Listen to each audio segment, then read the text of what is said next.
Hello, everyone, and welcome back to this week's episode of the Opposition Report ahead of our trip to Edgeley Park to take on Stockport County. Today, I'm joined by Russ from the Scarf Begara War podcast. Now, the Scarf Begara War is a bit of an interesting name for a podcast. For us running fans that may not be aware, what's the meaning behind it?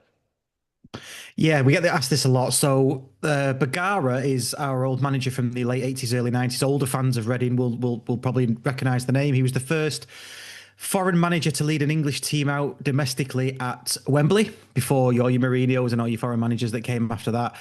So he's sort of where we are today. You could trace it back to him and his success at the club. And then we have a song on the terraces for those that are coming on Saturday. You'll probably hear it. The Scarf My Father Wore. So it's just a combination of the two. Makes sense, makes sense. Stockport season so far, you've played 9 games, you've won four, drawn three, lost two in the league. It's not bad on paper. You currently sit in eighth. How has it been going from your point of view and a fan's point of view? Um, Probably less than impressive, I would say. Up until the last couple of games, we've not played very well. We've probably had one good half in the previous 5 games up to sort of recently. But the Cardiff game was a real step change for us. We got back to that performance that led us to third in the league last season, and dare I say it, a double over over the Royals. So last season, so we're starting to sort of click a bit now, and hopefully it's starting to come together. And then Rotherham again on Saturday, just gone. We beat them 1-0 away, and it could have been a lot more. So, and we should have been out of sight against Cardiff.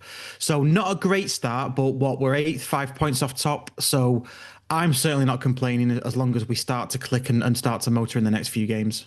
So, what's the kind of mood around the fan base about the start? From what I could tell there, it's maybe not the most positive, but is everyone coming around to the idea that you're generally moving in the right direction now going forward? Yeah, I think the Cardiff game was really the one that did it. If we hadn't have played well in the Cardiff game and they'd have rolled us over because they were top of the league at the time, then things might be different. But the Cardiff game really was almost a perfect performance. We could, as I say, we could have been out of sight by half time, and we should have been really. I mean, it was just one lapse in concentration in the 97th minute that cost us the full 3 points. So had that not have happened and we'd have got the 3 points and with that performance in mind, the fans are a bit more relaxed, and especially with the win on Saturday against Rotherham. So we're just hoping that we can build on that now. But before that, the natives were very restless.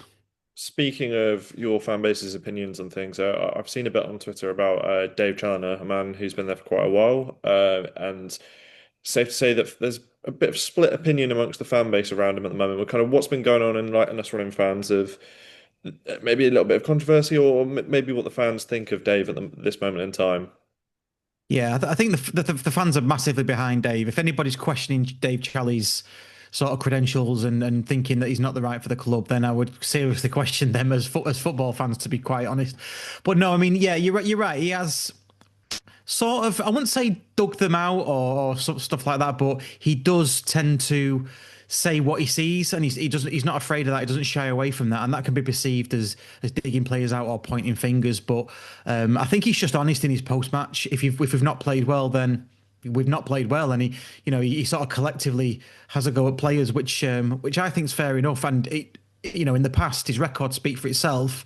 It's worked, and we've always sort of bounced back from these things anyway. So, yeah, I don't think there's any split in the fan base. I don't think there's anyone's questioning him as a manager. I think it's just his way and his way of doing things that he does call out poor games when he sees it. Your transfer business, there was quite a lot of change from what I would call the core, with the likes of Tanto Afale, Fraser Horsefall, Will Collar, Ibu Traore, Kyle Noyle outgoing, but you've replaced them with the likes of Nathan Lowe, Malik Mothersill, Joseph Alubu, Ben Osborne. From your point of view, how was the transfer window? And could your start be down to sort of the new players gelling and the older core moving on? Yeah, I think it is. I think the latter. I think it's the sort of the upheaval really of the amount of players and um, yeah. I mean, some of them. I mean, let's start with some. I won't go into each individual player, but we've got we've got rid of. That seems really harsh, but we've let go a lot of sort of county legends, really, and Paddy Madden, Sarcevic, that kind of thing. Season before last, and it well, and Will Collar this season. And when we start to let players go like that and bring in other players for million plus, like Mothersill and Brad Hills. and they don't perform straight away, people start to question that. So for me, it's been more about the actual number of players that have left and the number that have come in, and that's what's contributed to the first 5, 6 games not being great, and they've really been hampered by a few injuries as well. So it's kind of like them getting to know each other and getting sort of to play with each other. We've chopped and changed with the formation based on injuries, and players have been playing out of position, and some players are just getting used to it. So I'm not too worried yet. I just think it's that upheaval of those different players coming in. One player that I will mention though that needs to step up for me is Mothersill. He's come record signing, million plus. And for me personally, my opinion, he's not a £1 million player so far, and he's not even shown glimpses of that. And I'm expecting very very soon him to come to the party and start playing and start showing that price tag. Let's hope that's not on Saturday. We were talking about this in the office earlier, and we were looking at the stats.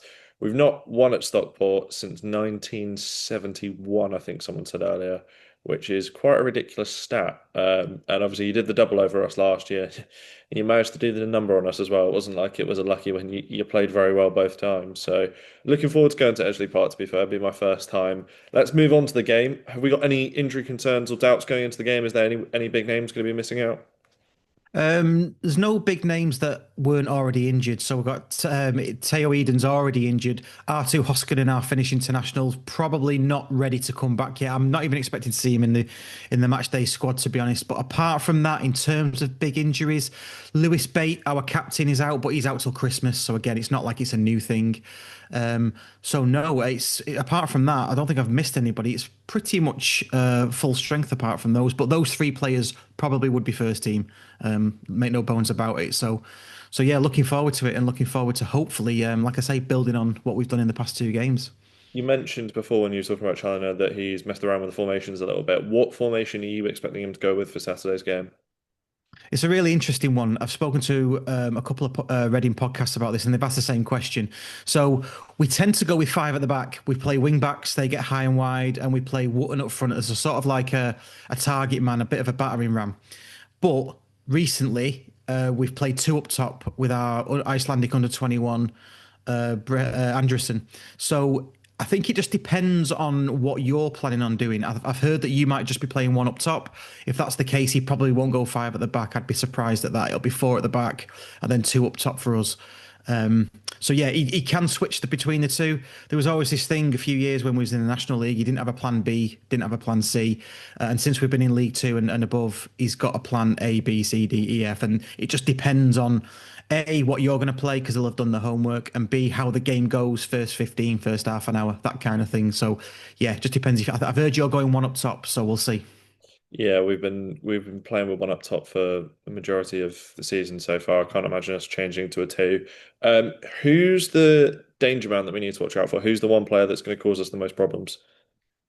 100% Ollie Norwood. So he was playing for Sheffield United in the Premier League. He was captain him there probably 2 years ago, 3 years ago, I think. So he just makes everything tick.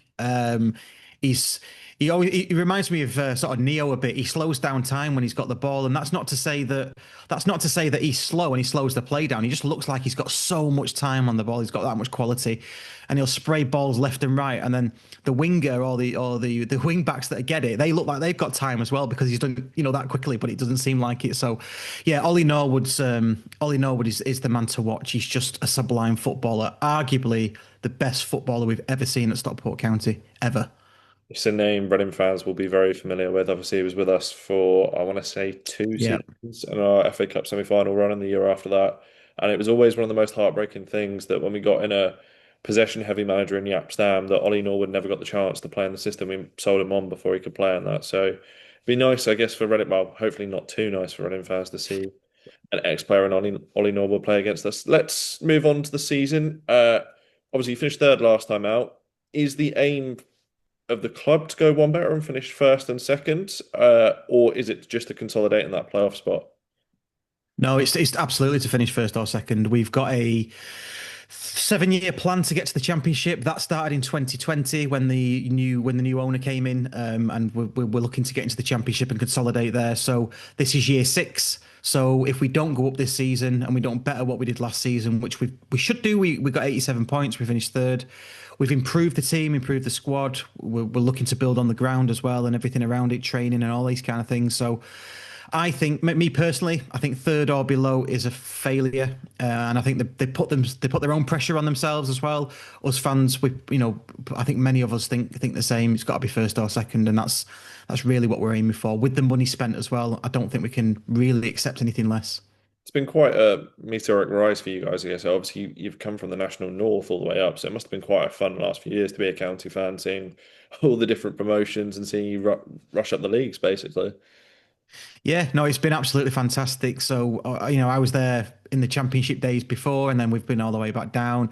Getting beat by Vauxhall Motors away and Colwyn Bay at home. It's not pretty. But yeah, what we did is as a fan base, and I was part of the groups that we cleared the decks, got the old sort of directors out and the old shareholders out, cleared the decks and paved the way for Mark Stott. We didn't know it, but we paved the way for Mark Stott to come in, and he's got ambitions to get us to the championship. And I've spoke to him personally. He wants to go to the Prem. He wants to spend some time there. So it's exciting for us. So we're quite relaxed that we're on our way up, and despite what happens sort of day to day, match to match, we know ultimately that we're on a similar path to another team based in North Wales. You've had a bit of a rivalry with Wrexham over the last few years because obviously coming up together and yeah, what's the feelings towards Wrexham for you personally? For me personally, I've got it's a tough. I've got loads of respect for them because I'm in my mid 40s now, and I remember when they were shaking buckets to save their club, and we've been there before. So loads of respect for them, the fan base, the ones that have been there all the time. And I think it's a generational thing. My son, who's 17, absolutely despises them, hates them to bits. But that's just what it is, isn't it? The team that you're growing up with, who you have rivals with, you're gonna have those feelings, aren't you? So I know a lot of them. I know a lot of the fans that have been there through thick and thin. So I've got respect for them. And you've got to respect the model as well. This Ryan Reynolds and Rob McElhenney, where they're not spending their own money. They're bringing in high profile sponsorships to have that circular economy where they don't spend their own money, and it's all coming from the US. And I think something stupid like 50% of their revenue is from North America. So fair play to them. Let's see how far they go. I just worry that the bubble will burst at some point, but it's not our concern anymore. We've already beat them to three leagues, so who cares? Nice little bit on the fire there. Saturday's game then. What's the score going to be in your head and your heart if that is two different predictions or the same prediction? Um, probably slightly two, but both are wins. I mean, so yeah, apologies for that. So in my But heart, I it's think fine. I think in my heart, I'm looking for a solid 3-0 win. Where there's no jeopardy, there's no drama. It's a comfortable one for us. Not a great day for you. I hear the weather's good though, so you'll hopefully have a nice day in Edgeley, and it's good food as well for you lot. So That's five we're pounds. getting awards for food and stuff. Yeah. So hopefully in my heart 3-0, but in my head it's saying it's going to be harder than we think, and probably scrape a 1-0 or a 2-1. But if you had to push me, I'm going to say 2-1. I would love a point. That's all I'm going to say. I would love a point, and if not, I'm going to very much enjoy the food up there. Thank you very much for joining me today, Ross. I didn't actually mention it, Russ, when we started. That is a lovely retro shirt you've got on there. What year Like is it. that from? Because that is a quality shirt. Yeah, this is from 1994. So this is prime Danny Begara shirt, and it's a player issued one as well Player from the issue. Football League back in the day. Wow. Yeah, That yeah. is So there that we is a go. real collector's piece. That. And are you in a sort of pub setting as well behind you? Yeah, I'm lucky enough to have my own bar in my back garden that was here when we bought the house, by the way. And it's called the County Arms, and it's just laden with county stuff. And we spend many a time getting drunk in it and having parties. You know Yeah. what? I'm very, very jealous of that. I wish I could have a Reading bar in my garden, to be honest.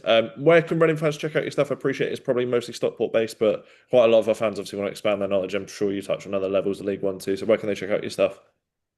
Yeah, we've got a website, so it's www. I'm not sure you need to say that anymore, but scarfbagarawar.co.uk. And if you want to check it out, there is a match centre in there ready for this game. So you've got all the videos that are relevant to it, including the club ones, and a bit of a write up and loads of stats and things. It's all sort of automated into there. So that's where you can get all of our podcasts and all of our blogs. And we've got to the final of the Football Content Awards this year for best podcast in the Football League as well. So hoping to go and maybe win that, perhaps. Who knows? We'll leave a link down to the website below on the Match Centre because I think that'd be a nice thing for our fans to check out. Thanks for joining me today, Russ. And yeah, come on, you Rs.